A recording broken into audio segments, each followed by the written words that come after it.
Hey everyone, Ava Pilot here, and today I have another NECA figure to be reviewing, and this is Godzilla vs. Biollante. And if you look at the picture on the box here, it's very nice. It has Biollante holding Godzilla with his tendrils.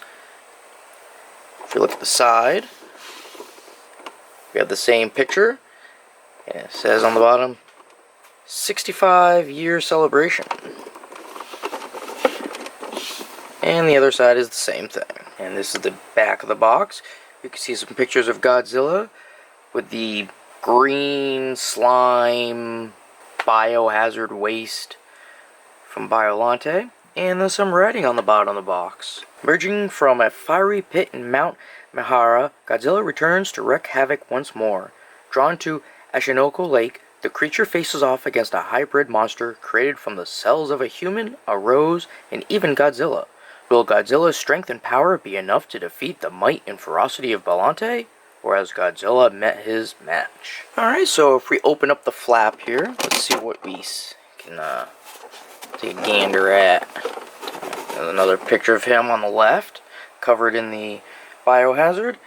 And then, as you can see on the right, the figure itself. Of course, we can't see it really that well inside the package, so why don't we take it out and take a closer look, shall we? Alright, here he is out of the package. So, as you can see for the colors, he has mainly a dark grayish green, and then he has a light green here for the biohazard. And on his arm, he also has a darker green going down to his hand. If we check out the back, he has a little bit of green on there, but not much. He has a little bit on this plate, and then these two. Then he has most of the plates besides that little bit of green. It's the dark gray and then a light gray. Just want to say before I talk about the figure that the film was released in 1989 theatrically in Japan, but in the US it was released in 1992 as a direct-to-video. Alright, so with this Godzilla, he has a lot of the basic things you can move on him. You can move his mouth, his head and neck. And if we move further down, you can move his arms here, here at the elbow. He's got his wrist, his waist. And if you keep moving down, you can move his legs here, at the knees, and the feet. And if we go out and look at his hands, he can also move his claws.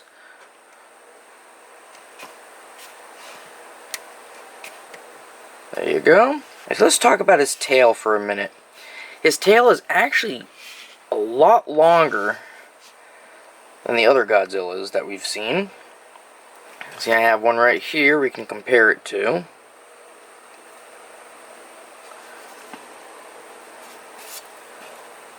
And see, this one has at least a good 2 inches on it, the Biollante version. And with the tail, you can also move almost all the segments here. I think it's done every 2 segments it can move. Yeah, so these two, those two, you got the big section. This is all one part, and then you have another part here. Now, this Godzilla did come with an accessory. He has his atomic breath. Now, what's different about this one is the coloring. It has a blue to it. Now, I've seen a couple of the atomic breaths that are white in color, and I've seen, of course, the fire-colored one, but this with the blue just seems a little strange, just different. You can see it has a little notch here. So you just open his mouth, and inside will be where you can pop that in. Now your Godzilla can have itself fire breath coming out. It just seems a little strange because he has the green paint, doesn't really go with the blue in the atomic breath. Now, I'm not sure, but I'm most likely positive that if you put him underneath a black light, this will all glow. But there's really nothing different between him and a lot of the other Godzillas.